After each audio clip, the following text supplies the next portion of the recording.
तो दोस्तों, हम फिर आपके लिए रिलेटिव प्रोनाउन से संबंधित ये दूसरा वीडियो लेकर आए हैं। इससे पहले हम एक वीडियो कर चुके हैं जिसमें हमने रिलेटिव प्रोनाउन हु और हुम के बारे में जाना है।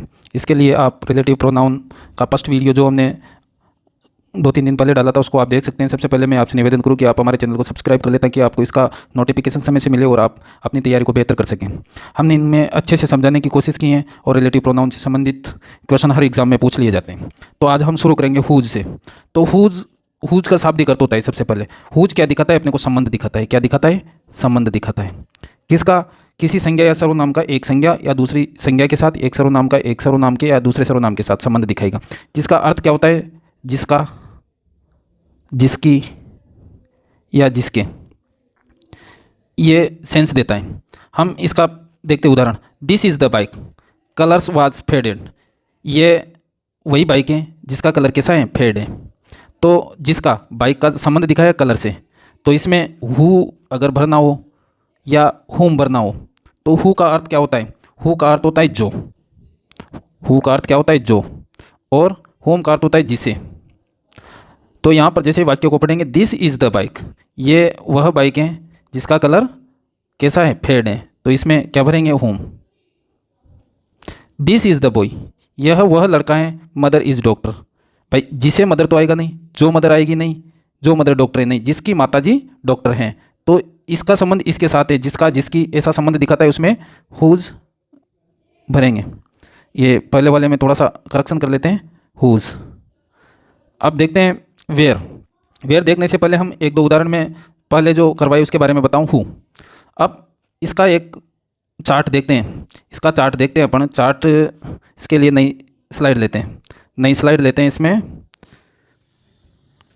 देखो, मैंने आपको बताया था कि यहाँ पर कोई रिलेटिव प्रोनाउन हु दिया हुआ है। इससे पहले कोई नाउन आ जाए या प्रोनाउन आ जाए। कैसा? लिविंग, कोई पर्सन आए। इसके बाद में कोई हेल्पिंग वर्ब आ जाए या कोई मेन वर्ब आ जाए। मेन वर्ब आ जाए तब क्या भरते थे? हु। हुम कब भरते हैं? जब इससे पहले कोई नाउन या प्रोनाउन कैसा? लिविंग, लिविंग आ जाए। इसके बाद में डिफरेंट सब्जेक्ट। कैसा? Different subject, different subject. फिर इसके बाद में हेल्पिंग वर्ब मिले या मेन वर्ब मिले अपने को, तब हुम भरते हैं। उदाहरण से समझते हैं, एक एक उदाहरण दोनों का जो पहले पढ़ चुके हैं हालांकि हम। I like the boy, I like the boy.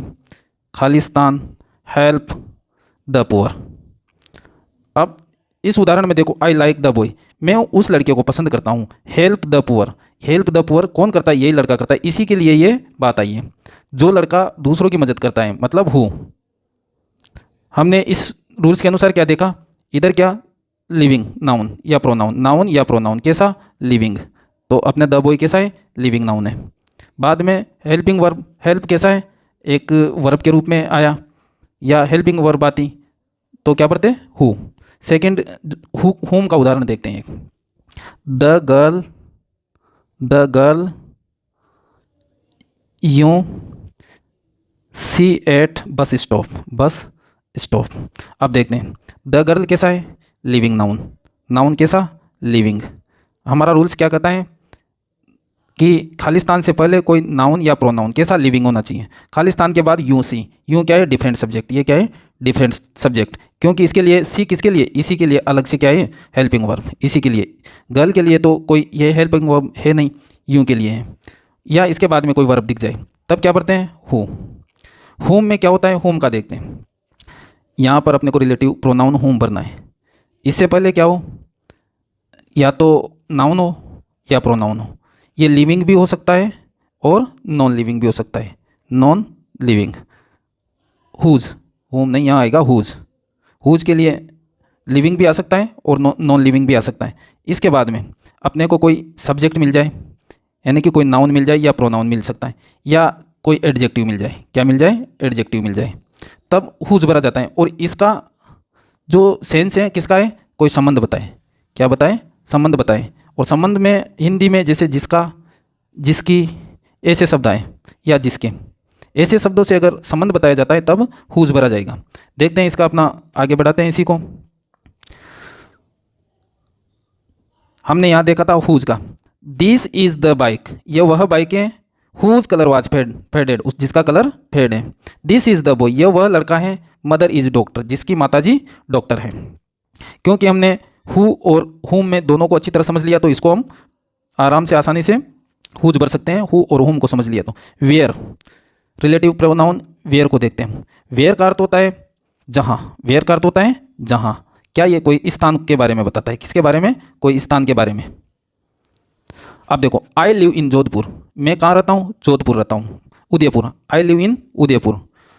अब इसका अगला वाक्य, Maharana Pratap ruled this palace for year, Maharana Pratap जहाँ पर शासन किया करते थे। अब देखो, इसको रिलेटिव प्रोनाउन में चेंज करना है तो I live in Udaipur, I live in Udaipur. अब ये क्या है? उदयपुर एक स्थान है। अब स्थान के लिए क्या आता है? वेयर, वेयर जहाँ। कौन? यहाँ से आ जाएगा Maharana Pratap was ruled for year. अब यहाँ से दिस पैलेस, जो दिस पैलेस किसके लिए आया था? उदयपुर के लिए। इसको यहाँ से हटा देंगे। अब खालिस्तान वाले वाक्यों से देखते हैं। This is the only palace, ये वही स्थान है। वी ऑल मीट, जहाँ हम मिले थे। तो यहाँ किसका सेंस आया? जहाँ का। और ये पैलेस दिया है स्थान, यहाँ पे अलग से क्या आया? Subject, where. This is the palace is known for mojari, ये स्थान किसके लिए जाना जाता है? मोजड़ी के लिए। यहाँ तो सब्जेक्ट दिखा खालिस्तान के बाद, किंतु यहाँ खालिस्तान के बाद क्या आया? Helping verb. क्या आई? Helping verb. यदि सब्जेक्ट ना दिखे कोई पैलेस के बाद में, सीधा हेल्पिंग वर्ब आए, तो उस वाक्य में या तो वीच आएगा या देट आएगा। जो कि वीच भी किसका सेंस देता है? जो। देट भी किसका सेंस देता है? जो। वीच और देट को हम आगे समझेंगे। इसमें हम भरेंगे वीच, जो किसके लिए जाना जाता है? मोजड़ी के लिए जाना जाता है। वीच और देट को हम अच्छी तरह समझेंगे आगे वाले सेंटेंसेज में। देखते हैं।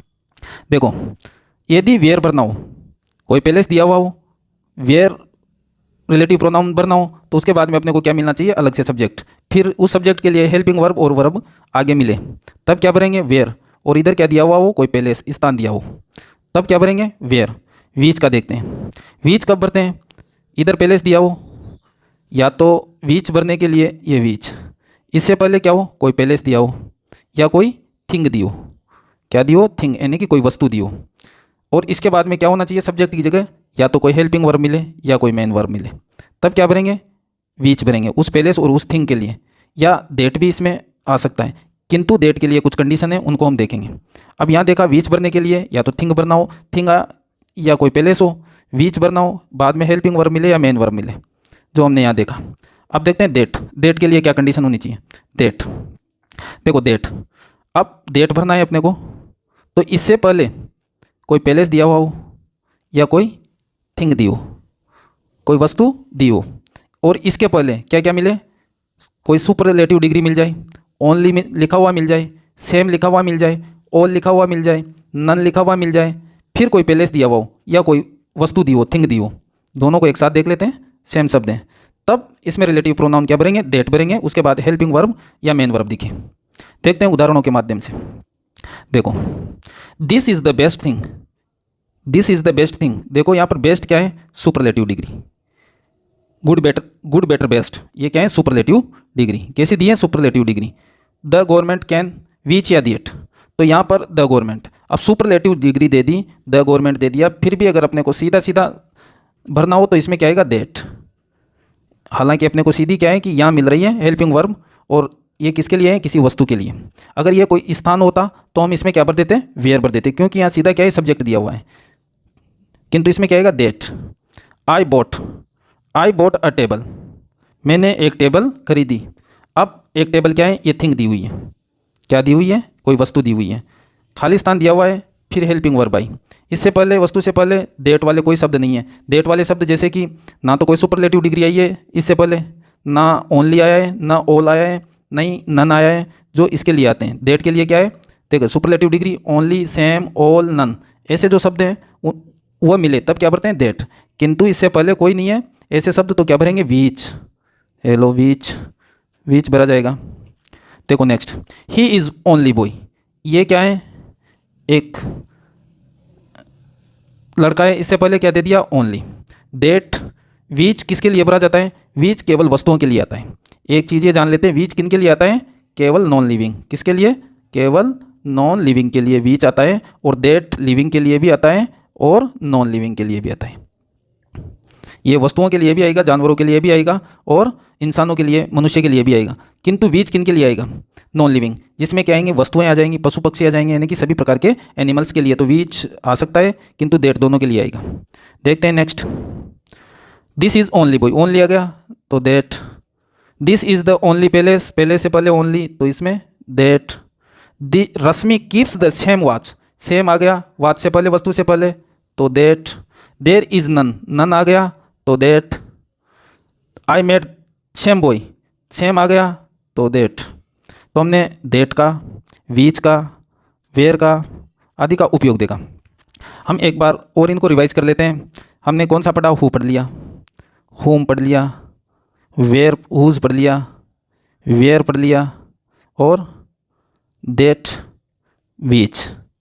अब वीच और दैट दोनों एक साथ आ सकते हैं, किंतु दैट के लिए जो कंडीशन ऊपर बताई है, जैसे ऑल आ जाए, सेम आ जाए, नन आ जाए, कोई सुपरलेटिव डिग्री आ जाए, ओनली आ जाए, ऐसे शब्द आते हैं, तब हम किसको काम लेते हैं? दैट को काम लेते हैं। अदरवाइज कोई वस्तु है या, और ये किसके लिए? किसके पहले? ये किसके पहले होना चाहिए? या तो लिविंग या नॉन लिविंग, दोनों के, नॉन लिविंग। किंतु वीच, वीच केवल किसके?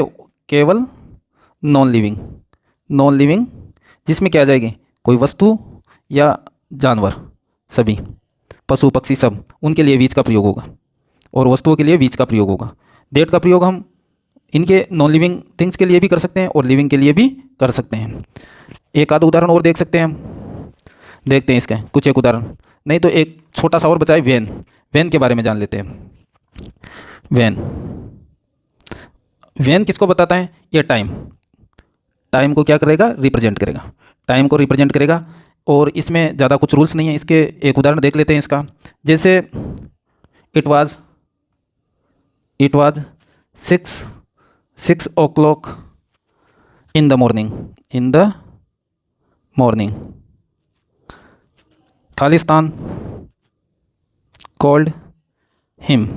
It was 6 o'clock in the morning. सुबह के 6 बजे थे जब मैंने उसको कॉल बुलाया। तो इसमें क्या जाएगा? वैन। समय के सेंस में समय दिया हुआ है तो वैन भर देंगे।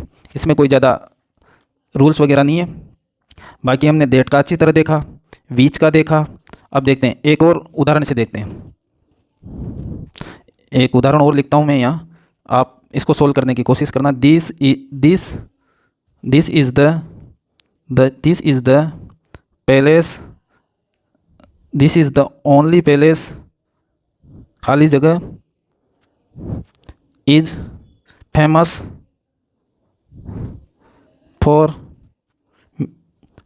For its beauty. अब देखो यहाँ क्या आया? यहाँ आया है हेल्पिंग वर्ब, ठीक है। यहाँ दिया हुआ है पैलेस, स्थान।